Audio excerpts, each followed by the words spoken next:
What's going on, guys, and who's ready for some more tech news?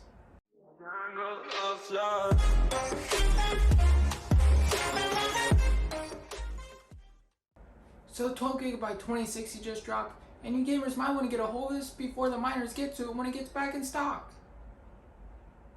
Because there were some benchmarks from a Hong Kong website show that it performs better than the RTX 3060 and AMD's RX 6600 XT in terms of the mining performance. It was technically launched Tuesday, but it seems to be barely any stock at retailers. NVIDIA claims that the stock should ramp up in January when they plan on releasing some of their new cards, including the RTX 3050, 3070 Ti, and then 3090 Ti. Another thing you might get excited about is that NZXT might be coming out with more hardware over the next couple of years. This is because they have recently gotten a $100 million investment from Francisco Partners. This leadership included Twitch, HyperBeast, and Crunchyroll. The goal of this is for NZXT to expand their hardware options, offering further than they already have. They right now are mainly known for cooling, cases, and power supplies. They also have started selling motherboards and pre-built gaming PCs. It's unclear what we will see, but who knows, they might come out with their own GPUs, you never know. Then also, there's been some spikes in the prices for the new Intel Z6090 motherboards that support the new Intel Alder Lake CPUs. It's not because of the CPU shortage, but it's because these motherboards support both DDR5 and PCIe 5.0. The additional speed of these interfaces require better and more expensive materials to maintain signal integrity. Then also, the new LGA 1700 socket is reportedly 4 times as expensive than its predecessor. Hopefully these prices get better on everything. Everything just keeps getting more expensive and more expensive.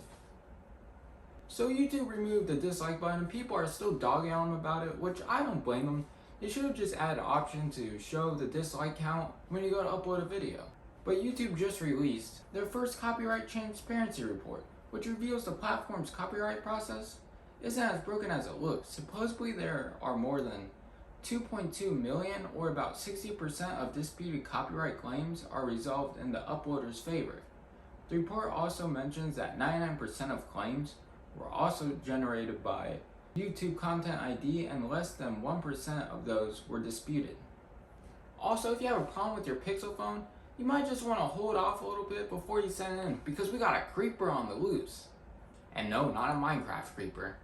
A video game developer had her account compromised after it was sent to Google Service Center, presumably by a worker there, and that private photos were accessed in an attempt to find nudes. Whoever this was also disabled security alerts in an attempt to cover their tracks, and comes close to a similar report last week. Google is investigating the issue, but the timing of this is kind of ironic, because Google Photos is rolling out a photo lock feature to securely store private photos on your device on and off the cloud. Maybe you should switch to an iPhone. Also, Ubisoft's latest innovation is Ubisoft Quartz, which will allow players to buy, equip, and sell digits, which are NFTs of game assets such as weapons and armor.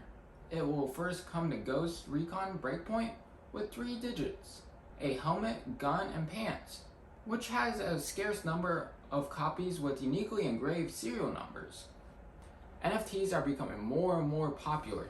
You guys might just want to jump on NFTs while you can. Then Discord just announced their premium memberships. These memberships will allow server owners to grant access to their communities and even exclusive channels through monthly subscriptions. The cost of these memberships are up to the server owners. They suggest a minimum payment of $3 a month and a maximum of $100 a month. Are you guys going to create a membership for your Discord server? This could be useful. Let me know in the comments below. Anyways, that's it for this tech news video. I really hope you guys enjoyed it. If you do, smash that thumbs up button, hit subscribe down below, turn on that bell notification icon so you don't miss next week's tech news, and I'll catch you guys in the next one. Peace.